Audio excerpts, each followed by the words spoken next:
Prince TV.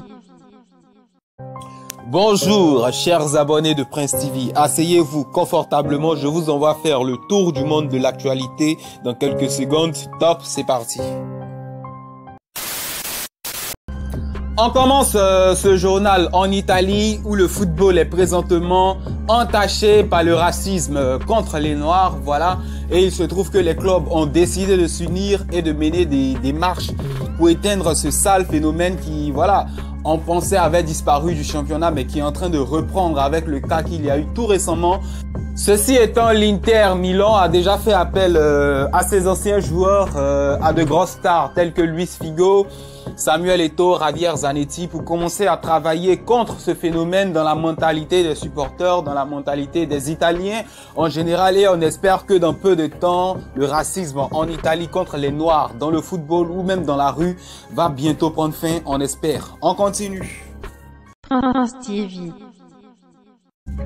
On poursuit maintenant avec Chris Brown, superstar du R&B américain qui est présentement à Paris, voilà, et il se trouve qu'il vient d'être arrêté à la sortie de son hôtel et pour cause, une jeune demoiselle de 24-25 ans aurait porté plainte, sinon a porté plainte contre lui pour viol, et voilà, il se trouve qu'il était en complicité selon les témoignages de la jeune demoiselle avec son garde-corps et l'un de ses amis.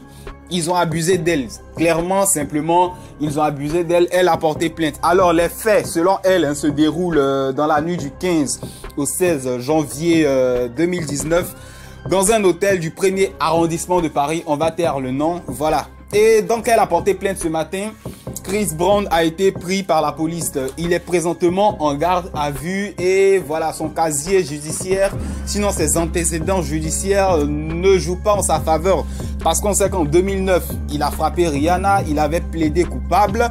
En 2016, il a été accusé de violence sur femme à Las Vegas et à Los Angeles aux États-Unis évidemment. En 2016, il avait frappé un fan à Washington en 2014. Donc on le sait, un peu violent quelque part. Et tout ça, ça risque de ne pas jouer en sa faveur. On attend de voir ce que ça va donner dans les jours suivants. On continue. Prince TV. On poursuit maintenant avec le jeune rappeur français Mohamed Sylla, plus connu sous le nom de MHD, qui, comme on le sait tous, est détenu depuis quelques jours maintenant dans le cadre d'une enquête, d'une investigation pour mesurer, pour connaître son degré d'implication dans le meurtre du jeune Camerounais Loïc. Voilà, la justice et la police française travaillent de mainmise pour espérer, un tant soit peu dans quelques jours, donner le résultat que tout le monde attend. Voilà, que tous les mélomanes, en tout cas que toute la France attend. Alors pendant que les soutiens, les messages de soutien foisonnent du côté de la famille artistique de l'artiste, que ce soit en France, que ce soit en Côte d'Ivoire, en tout cas partout, il a des collaborateurs chanteurs. Bien de personnes aussi sont contre MHD, en train de dire, voilà, même si c'est une star, on se trouve dans une situation de meurtre et que justice soit faite. Jusque là, la justice n'a pas encore donné son dernier mot et on attend toujours. Ainsi, dans l'attente, de l'annonce définitive du tribunal qui gère cette affaire, on a pu lire dans l'article, dans la loi française, dans la constitution française, l'article 221-1 du code pénal français qui stipule qu'en effet, le fait de donner volontairement la mort à autrui constitue un meurtre et est frappé, est puni de 30 ans d'emprisonnement. Donc présentement, il y a une peine de 30 ans de prison qui plane sur la tête de MHD. Il n'a pas encore été jugé complètement coupable. Il est en mode présomption. On ne sait pas trop ce qui se passe. Ils sont en train de faire les investigations. Mais si, malheureusement, le rappeur est reconnu coupable, il aura 30 ans de prison, franchement. Donc 30 ans de prison ferme qui plane sur la tête de MHD. Et en plus des 30 ans, il peut avoir éventuellement d'autres restrictions. Trop de choses. On attend de voir ce que ça va donner. Tout le monde est impatient de connaître le verdict de cette affaire. On continue. Prince TV. On poursuit avec la superstar du football portugais, la superstar du foot mondial, j'ai envie de dire, le quintuple ballon d'or Cristiano Ronaldo Aveiro, qui vient d'être condamné à 23 mois de prison assorti d'une amende de 19 millions d'euros à l'arrondi. par la justice espagnole, par le fisc espagnol. Alors, comme vous le savez tous, depuis quelques années maintenant, c'est devenu monnaie courante dans le monde du football, surtout en Espagne, du côté des grands clubs et des grands joueurs barcelonais, madrilènes, voilà.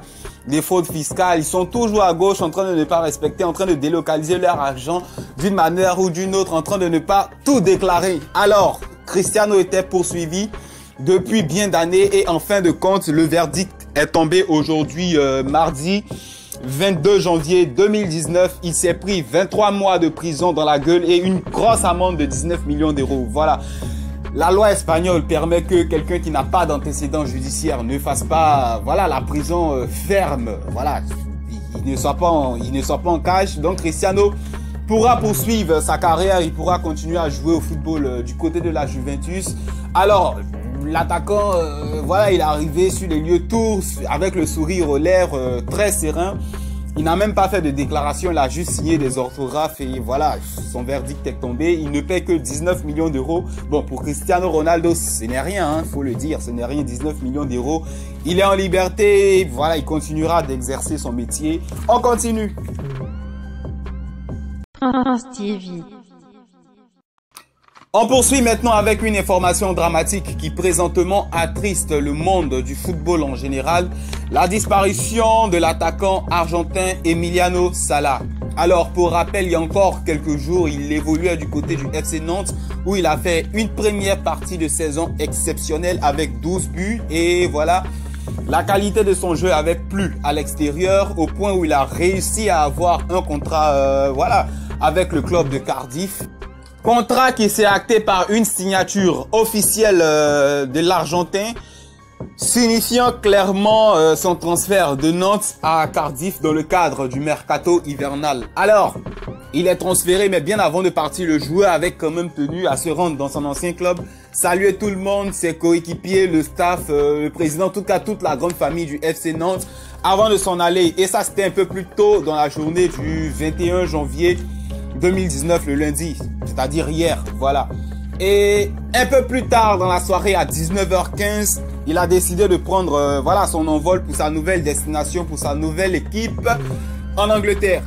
Et malheureusement, l'avion qui transportait le footballeur ainsi que tous ses passagers n'est jamais, alors là, jamais arrivé à destination. Voilà, les recherches ont été lancées. Ils n'ont rien trouvé, surtout que les conditions météorologiques ne facilitent pas les choses. Voilà. On ne sait pas, on n'a aucune nouvelle, on sait juste qu'il a disparu. Voilà, l'alerte a été lancée à 21h23 heure française. L'avion a disparu. Selon les témoignages, selon ceux qui suivaient les avions sur les radars, l'avion avait l'air d'entamer une descente, une chute. Donc voilà, c'est toutes les informations qu'on a à notre disposition. Le footballeur a complètement disparu. Voilà, sa famille, franchement, vous savez, c'est triste. On attend. On espère avoir de nouvelles. Le président du club de Cardiff ne veut pour le moment pas se prononcer. Il attend le résultat des recherches finales pour se prononcer. Mais c'est inquiétant, tout le monde est inquiétant. Le monde du football est inquiétant et toute personne qui a un cœur présentement est inquiète. On attend de voir ce que ça va donner dans les heures suivantes. Et puis bon, autre chose, on continue. Prince TV.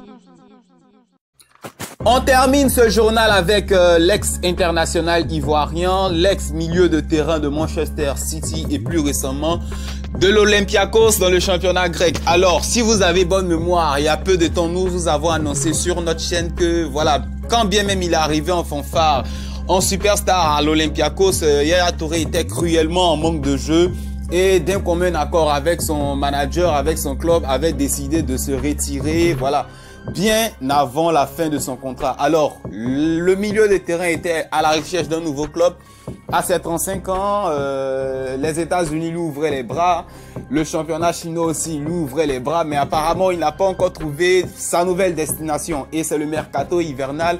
Son grand frère Kolo Touré, qui est présentement entraîneur adjoint du côté de Celtic, voilà, Celtic Glasgow, est en train de faire mains et pieds pour convaincre les dirigeants du club de recruter son petit frère Yaya Touré, même s'il a 35 ans. Voilà, son grand frère estime qu'il a encore du potentiel et qu'il peut apporter un grand plus à l'Olympique qu'est-ce que je dis, au Celtic Glasgow. Donc voilà, on attend de voir ce qui va se passer dans les prochains jours.